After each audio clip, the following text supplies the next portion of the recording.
What's up, and welcome back to another edition of West Ham.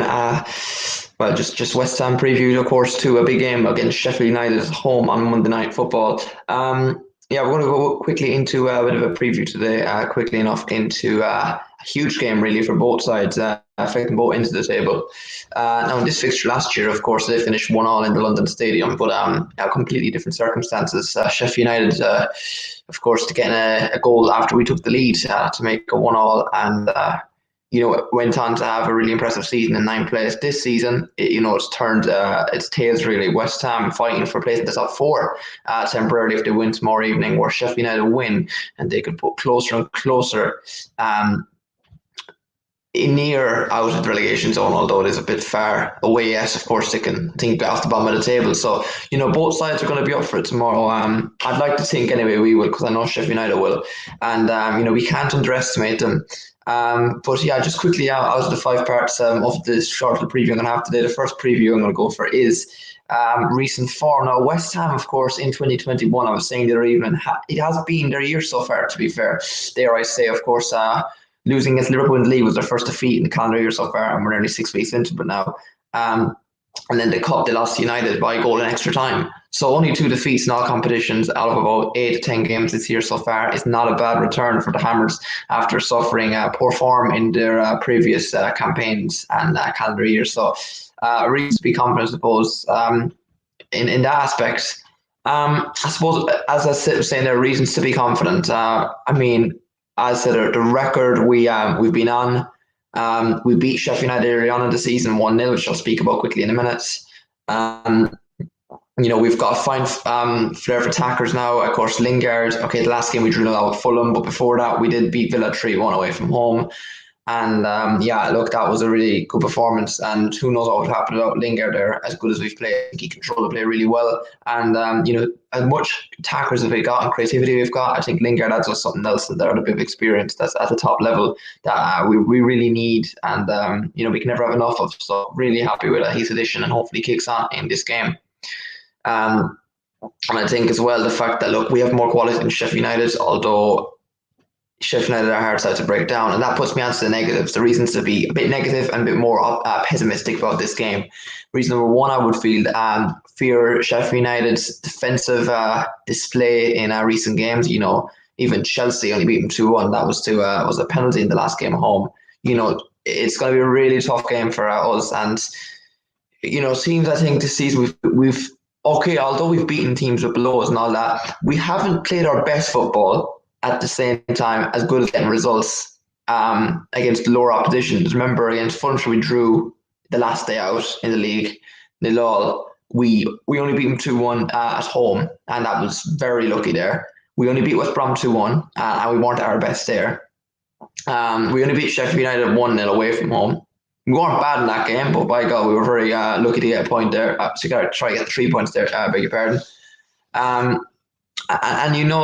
team below us, down by about Palace, we've drew this season, and they've only beaten 1 goal in the other fixture. They played really well in that game. So it's going to be a really tough game, and I think the boys have to be up for it. I wouldn't have been confident about this fixture last season by any means, but now I think we got to be feeling confident, especially, the only team we haven't beaten this season that's below the traditional top 6 has actually been Newcastle in the first game of the season, which was a write-off, really. Anyway, that was I think a fixture we all kind of forget about now. Although if we do miss European places for like 3-4 points into the season, I think it might be a bit more interesting then. But I am feeling confident about this game, and it's a really big game to bounce back. And I think Sheffield United as well. I think they're getting back to their old selves of last season now. I think nothing's really changed with them in that regard. I just feel like the goalkeeping situation is a bit dodgy. I think the fact that they got an injured O'Connell, which is a big blow for them. They've been in and out, different players. I think, of course, a few teams have caught to them now. And I think the league's just got tougher and more competitive, and it is second season syndrome. But let's not be foolish here. They've gotten points against the big teams this season. They beat United in their own backyard to go for the title. They're in the Premier League for a reason. It's going to be a hugely tough and competitive game. And to be honest, I don't see much goals in it. And of course, then Sheffield United, of course, we didn't even beat them last season. I know we beat them once this season. But for example, Sheffield United beat us in their place last season. What was it? 2-1, I think. No, a very, very aged goal. That should not have happened. And then, of course, we got very unlucky with the VAR offside with Declan Rice at the end, handballed apparently. Look, it's the Carlos Tevez derby. Huge game. As I said, both teams will have something to play for, and now that's what makes it way more interesting. Our home form hasn't been bad. It's been better this season in more recent years. Our away form seems to be better still. But I mean, in our last home game, we did lose to Liverpool 3-1 home, so we need to bounce back and let's get a few goals on Monday night, which would be a nice way to top off a weekend where results have kind of gone our favour. I mean, would you regard Liverpool? I mean, they are. Maybe go above them if we win. So yeah, Liverpool lost. Suppose, I mean, look, United will probably get top four, but we'll just say because they're above us. United ends up drawing. Spurs then lost, which is a big one. Of course, Leeds lost to below us. There's a few results have kind of gone our way. I suppose Chelsea are playing tomorrow night after us, so should we be going above them for now, or even if we draw or win? But we need to keep the pressure on really and give us no reason to be wanting to get rush for points at the end of the season. Get as much points on the board as we can and see where we go from there. Don't be saying, "Oh, we drew this game, we've all got the next game." Yeah, there is those occasions, but you can't be looking at that and pick your points. You've got to go and play for your points. Whatever you don't get, you just keep going and see can you get them. So it is a really important game in that aspect. But I think that's I do think Sheffield United are gone down this season, but they're going to keep fighting as long as they can. And I feel like the pressure's going to be off them a bit now because as much as they want the results here now, they're a stubborn team and they're going to keep get as much points as they can on the board. I'm going to do my starting 11 preview slash prediction now. I'm going to link in what I do and what Moyes I think is going to do. So here's what I would personally do, all right? Now, there was a lot of talk during the week about back five and all that because we played really well, or even a back three, reverting back to that after the performance against United in the second half of the Cup and extra time. I wouldn't go against this for Sheffield United, especially at home, and I'll tell you why, because Sheffield United will play that themselves. It's okay for the big teams, not for games like these. For that reason, I'd go with a four at the back. Now, I know in terms of injuries and suspension, as I said, for Sheffield United, they've got Connell out. I don't relatively know particularly how. I think Ed Stevens had a slight knock, but I'm pretty sure he's okay.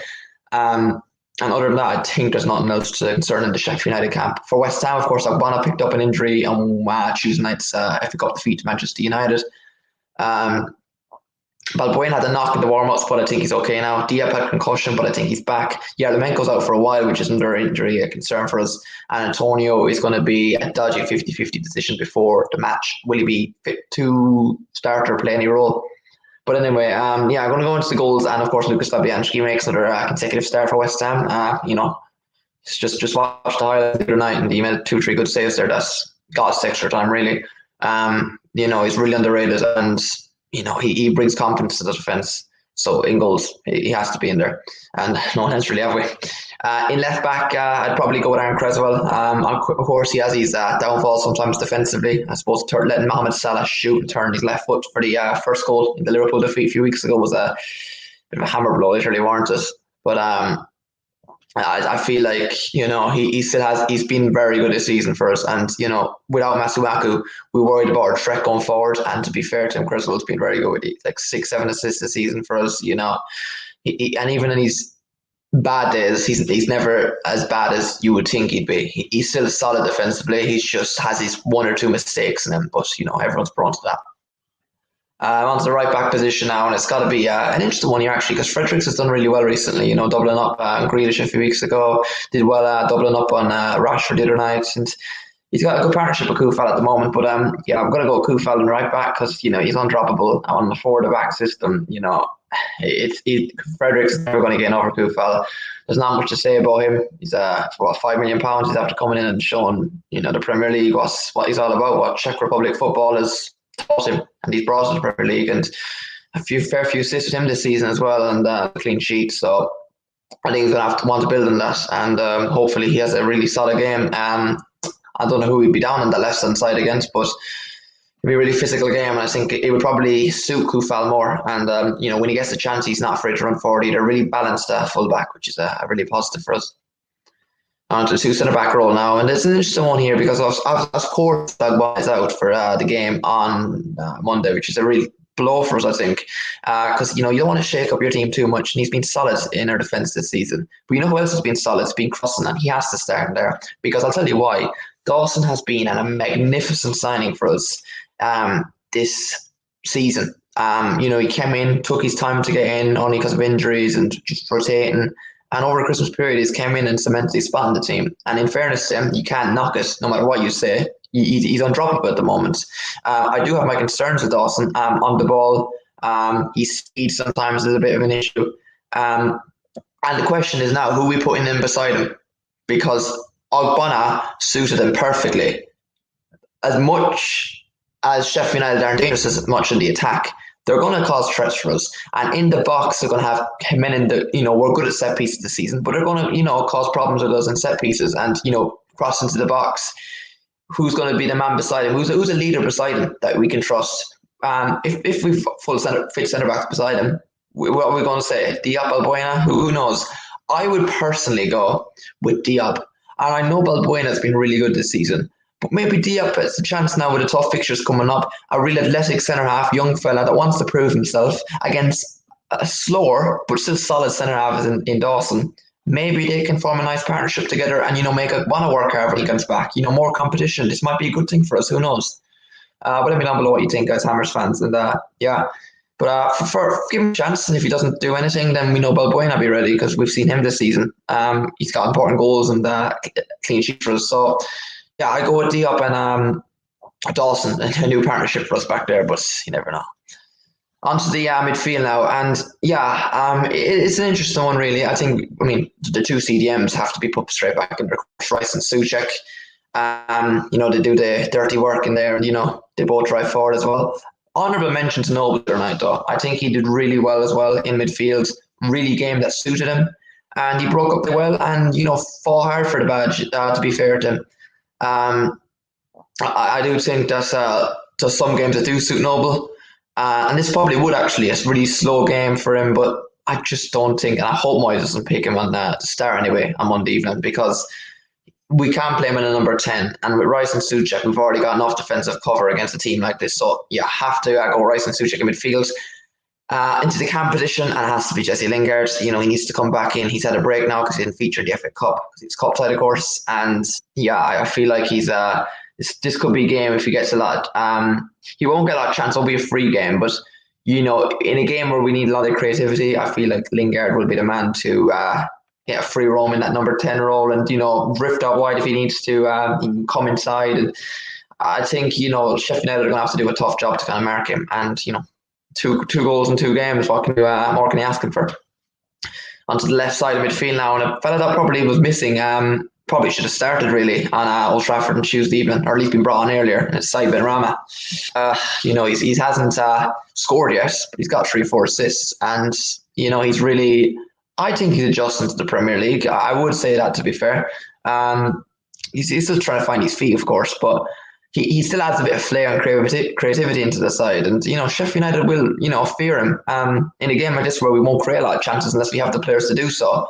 And we have to start him, and his first goal is going to come sooner or later. I think he's had a really good start to us, and let's top that off with a goal to his name, and who knows. So yeah, Benrahma in out wide, and the other player out wide I would have to go would be Bowen.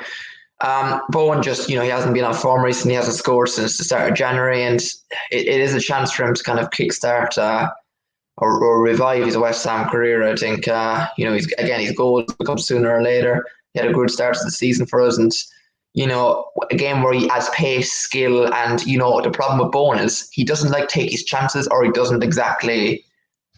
He's not selfish, but he's really eager to score all the time. If he lays in the plate for someone, or he cuts across, extra pass or two, he'd be a really good player for us. And Bowen has to start. I think he has just everything that we need and lack in a West Ham side. So yeah, I think he needs confidence, and what better way of playing him. And I hope he stays on this time. Even if he's playing bad, I hope he stays on because he needs to get that chance to get his confidence back up. And what's wrong with 90 minutes in the pitch for him, or at least 80 plus? Give him a chance. and up front striker. This is an interesting one. Of course, Yarmolenko's injured, which is very typical on the board. So now we're relying on Antonio being fit. If he's not fit, don't even ask me what we're going to do. But I would score Antonio whether he's fit or not, mainly because we've no one else.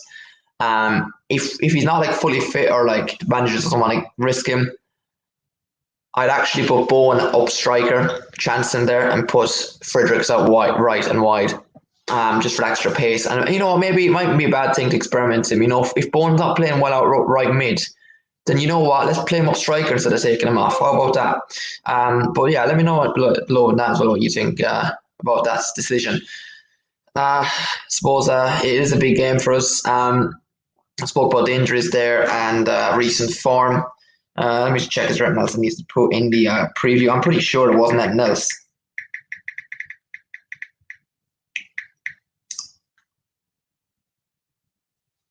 So yeah, if we, of course, West Ham win, we go into fourth place for the time being ahead of Liverpool and Chelsea. Of course, Chelsea do play literally straight after us, so all they will need, if we win, of course, they need to win. But if we draw, they need to draw or win to go above us.